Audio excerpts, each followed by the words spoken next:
কি গরমটাই না পড়েছে, তাই না? এইরকম গরমের দিনে এসি বা এয়ার কন্ডিশন ছাড়া চলে? চলে না, তাই না? এই এসি শুধু যে রুম টেম্পারেচার নিয়ন্ত্রণ করে তাই নয়, ডিহিউমিডিফায়ার হিসেবেও আমাদের অনেক উপকার করে থাকে। তো চলো দেখা যাক এই এসি কিভাবে কাজ করে। এসির ক্ষেত্রে 1 টন 2 টন এই শব্দগুলো যে শুনি, এগুলোই বা কি মানে? এই সবকিছুর উত্তর আমরা এই ভিডিওতে জানার চেষ্টা করব।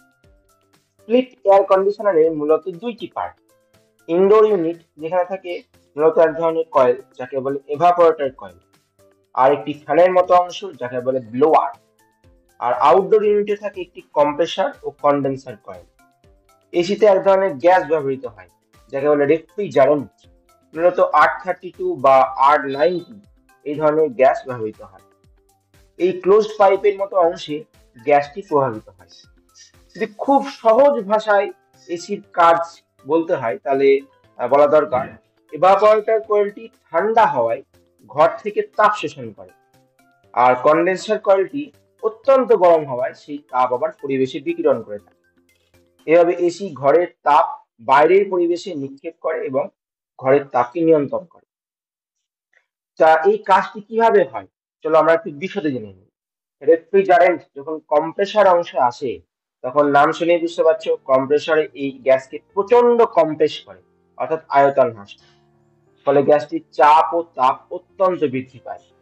বয়লের সূত্র বা গ্যাসের গতিতত্ত্ব সম্বন্ধে ধারণা থাকলে এর কারণ তোমরা সহজেই বুঝতে পারবে। কম্প্রেসর থেকে নির্গত এই গ্যাসের উষ্ণতা প্রায় 80 ডিগ্রি সেন্টিগ্রেড মতো হয়ে থাকে। এই উচ্চ উষ্ণতার গ্যাস এত লম্বা কন্ডেন্সার কয়েলের মধ্যে দিয়ে যাওয়ার সময় পরিবেশের তাপ বিকিরণ করে, কারণ এই গ্যাসের উষ্ণতা পরিবেশের তুলনায় অনেক বেশি। আর এই তাপ বিকিরণ এর হার বৃদ্ধি করার জন্য কন্ডেন্সার কয়েলের পিছনে একটি ফ্যান খুব দ্রুত বেগে ঘুরতে থাকে। তাপ বিকিরণের ফলে এই গ্যাস ঠান্ডা হয় ও তরলে পরিণত হয়। তবে এই তরলের উষ্ণতাও কিন্তু প্রায় 50 ডিগ্রি সেন্টিগ্রেডের মতো হয়ে থাকে। এই উচ্চ উষ্ণতার তরল এরপর আসে এক্সপানশন ভালভের কাছে। এক্সপানশন ভালভে একটি খুব ক্ষুদ্র ওপেনিং বা অরিফিস বা ছিদ্র থাকে। এই ছিদ্রের এই পাশে থাকে উচ্চ উষ্ণতার এবং উচ্চ চাপের তরল। এই তরল যখন ছিদ্র অতিক্রম করে এই পাশে আসে, তখন হঠাৎ তার এক্সপানশন হয়।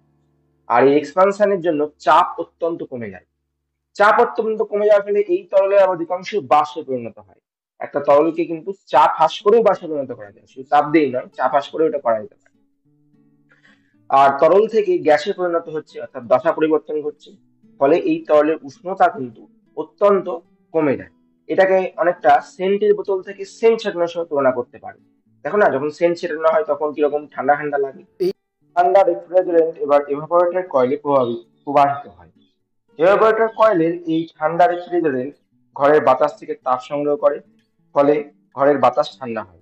এভাপোরেটর কয়েলের কাছে এই ঠান্ডা বাতাসকে রুমের সর্বত্র ছড়িয়ে দেওয়ার জন্য ফ্যানের মতো কাজ করে ব্লোয়ার। ঘর থেকে তাপ সংগ্রহ করায় ঠান্ডা রেফ্রিজারেন্ট ধীরে ধীরে উত্তপ্ত হয় ও গ্যাসে পরিণত হয়, নিয়ে কম্প্রেসর অংশে পৌঁছায়। দেখো, আমরা আবার কম্প্রেসর অংশে পৌঁছে গেলাম, অর্থাৎ একটি সাইকেল কমপ্লিট হলো। এভাবে রেফ্রিজারেন্টটি ক্লোজ সাইকেলে প্রবাহিত হয় ও রুমটিকে ঠান্ডা করে। এখানে একই গ্যাসকে চক্রাকারে তরলে ও পুনরায় গ্যাসে পরিণত করে রুমের উষ্ণতা নিয়ন্ত্রণ করা হচ্ছে। তাহলে কি অদ্ভুত ইঞ্জিনিয়ারিং নিদর্শন না? যত দেখবে ততই আশ্চর্য হবে। আবার দেখো, এভাপোরেটর কয়েলের এই ঠান্ডা রেফ্রিজারেন্টের সংস্পর্শে রুমের বায়ুতে অবস্থিত জলীয় বাষ্প ঘনীভূত হয়ে তরল জলে পরিণত হয় ও কয়েলের গায়ে জমে। এই জলকেই কিন্তু পাইপের মাধ্যমে ঘরের বাইরে বের করে দেওয়া হয়। এভাবে এসি ডিহিউমিডিফায়ার হিসেবে কাজ করে ঘরের আর্দ্রতা নিয়ন্ত্রণ করে থাকে। তবে একটা কথা মনে রাখতে হবে, এসির কম্প্রেসারের কাছে রেফ্রিজারেন্ট যদি গ্যাস বা ভেপারটিকে না পৌঁছায়, তাহলে কম্প্রেসারের ক্ষতি হতে পারে, এমনকি কম্প্রেসারটি ব্রাস্ট করতে পারে। এক্সপানশন ভালভের কাছে একটি হিট সেন্সর থাকে। এই হিট সেন্সরের মাধ্যমে এক্সপানশন ভালভের অরিফিস বা ওপেনিংটি ইচ্ছা মতো ছোট বা বড় করা যায়। আর এই অরিফিসটিকে ছোট বা বড় করার মাধ্যমে এই কম্প্রেসর অংশে যাতে রেফ্রিজারেন্টটি ভেপারটিতে পৌঁছায় বা গ্যাসটিতে পৌঁছায় তা এনশিওর করা হয়। তাহলে এক্সপানশন ভালভই কিন্তু রেফ্রিজারেন্টের উষ্ণতা সঠিকভাবে নিয়ন্ত্রণ করে থাকে। তবে এটা মনে রাখতে হবে, রুম টেম্পারেচার কিন্তু এক্সপানশন ভালভের দ্বারা নিয়ন্ত্রিত হয় না, এটা নিয়ন্ত্রিত হয় আসলে কম্প্রেসারের দ্বারা। খুব সহজ ভাষায় যদি বলতে হয়, এভাপোরেটর কয়েল বেশি তাপ শোষণ করলে রুম বেশি ঠান্ডা হবে। আর এভাপোরেটর কয়েল বেশি তাপ শোষণ করবে কিনা তা রেফ্রিজারেন্টের ফ্লো এর উপর নির্ভর করবে। আর রেফ্রিজারেন্টের ফ্লো আবার নিয়ন্ত্রিত হয় কম্প্রেসরের স্পিডের দ্বারা। তাহলে কম্প্রেসরই কিন্তু প্রকৃতপক্ষে রুম টেম্পারেচারকে সঠিকভাবে নিয়ন্ত্রণ করে। আর এসির ক্ষেত্রে টন কথার অর্থ হলো কত তাপ এভাপোরেটর কয়েল শোষণ করতে পারে। তাই যত বেশি টনের এসি তত বেশি তাপ শোষণ করতে পারবে। তাই 1 টনের চেয়ে 1.5 টনের বেশি এসি বেশি তাপ শোষণ করবে, 1.5 টনের চেয়ে 2 টনের এসি বেশি তাপ শোষণ করবে। তাহলে আশা করি এসি সম্পর্কে প্রায় সকল প্রশ্নের উত্তর তোমরা পেয়ে গেলে। Thank you.